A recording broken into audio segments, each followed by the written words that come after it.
1 रुपया भी मेरे अकाउंट में नहीं आया, कोई ले भी नहीं सकता। अगर आप किसी और की हेल्प करते हैं तो आपके पास नहीं आ सकता। उन जितने प्लेटफॉर्म्स रहते हैं वहाँ से सीधा गरीबों के पास ही जाता है। गरीबों के मसीहा कहे जाने वाले सोनू सूद के घर और उनसे जुड़े ठिकानों पर लगातार 4 दिन तक इनकम टैक्स की रेड चली। इस दौरान आईटी ने कई खुलासे किए और सोनू सूद पर कई तरह के टैक्स चोरी और अवैध फंडिंग के भी आरोप लगे। इस मामले में करोड़ों रुपए की हेरफेर की बात सामने आई। इसके बाद से ही उनके चाहने वाले उन्हें लेकर बहुत परेशान हैं और लोग ऐसे में जानने के लिए उतावले हो रहे हैं कि आखिर सोनू सूद की स्थिति क्या बनी हुई है। लेकिन अब कई दिन बाद सोनू सूद ने इस पूरे मामले पर अपनी चुप्पी तोड़ी है और एक ट्वीट कर अपनी बात रखी है।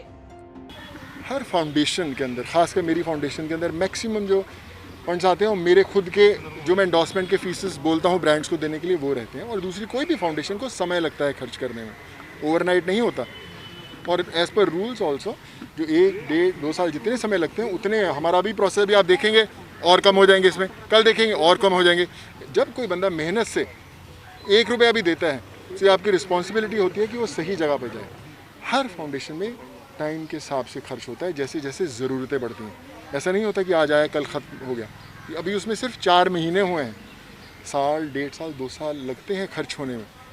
मेरी इच्छा हॉस्पिटल बनाने की है कि सोनू सूद रहे ना रहे कोई फ़र्क नहीं पड़ता, काम ऐसे ही चलता रहना चाहिए। 1 रुपया भी मेरे अकाउंट में नहीं आया, कोई ले भी नहीं सकता। अगर आप किसी और की हेल्प करते हैं तो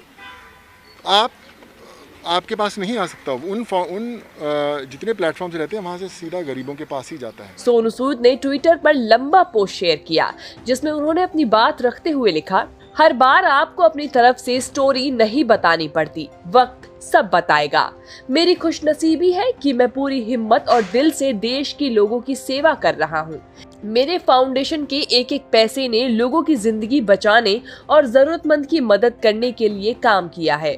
इसी पोस्ट में सोनू आगे लिखते हैं, मैंने अपनी पूरी ताकत और दिल से भारत के लोगों की सेवा करने का फैसला लिया है। मेरे फाउंडेशन का एक एक पैसा कीमती जिंदगी बचाने और जरूरतमंदों के लिए है।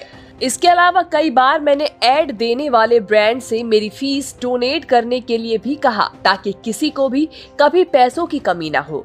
मैं कुछ मेहमानों की सेवा में बिजी था, इसीलिए पिछले 4 दिनों से आपकी सेवा में नहीं था। अब मैं एक बार फिर पूरी विनम्रता के साथ आपकी सेवा में वापस आ गया हूँ। इसके आखिर में सोनू ने लिखा, कर भला हो भला, अंत भले का भला, मेरा सफर जारी रहेगा, जय हिंद। वहीं सोनू के इस ट्वीट का जवाब देते हुए दिल्ली के मुख्यमंत्री अरविंद केजरीवाल ने कहा, सोनू जी को और ताकत, आप लाखों भारतीयों के हीरो हैं। बता दें कि सोनू सूद को हाल ही में स्कूली बच्चों के लिए दिल्ली सरकार के ब्रांड एम्बेसडर के रूप में चुना गया था। सोनू सूद के घर और उनसे जुड़े ठिकानों पर बीते बुधवार से छापे लग रहे थे, जिसके बाद अधिकारियों की तरफ से कहा गया कि सोनू सूद का नाम 20 करोड़ रुपए की टैक्स चोरी, 65 करोड़ रुपए के फर्जी लेन देन, 2 करोड़ रुपए से ज्यादा की अवैध फंडिंग और 175 करोड़ रुपए के सर्कुलर की लेन देन की जानकारी की बात सामने आई थी। आपको बता दें कि एक्टर सोनू सूद ने कोरोना वायरस महामारी की पहली लहर के दौरान मजदूरों को उनके घर पहुंचाने में काफी मदद की थी। उसके बाद वो लगातार जरूरतमंदों की मदद करते रहे और रोजगार के मुद्दों पर भी युवाओं की मदद करते रहे। इस बीच केंद्र सरकार पर भी सवाल उठे कि अगर एक एक्टर इतने लोगों की मदद कर सकता है तो तमाम संसाधनों वाली सरकार क्यों नहीं कर सकती। वहीं अब सोनू सूद के ठिकानों पर लगे छापे के बाद उन्होंने एक बार फिर अपना रुख पेश किया।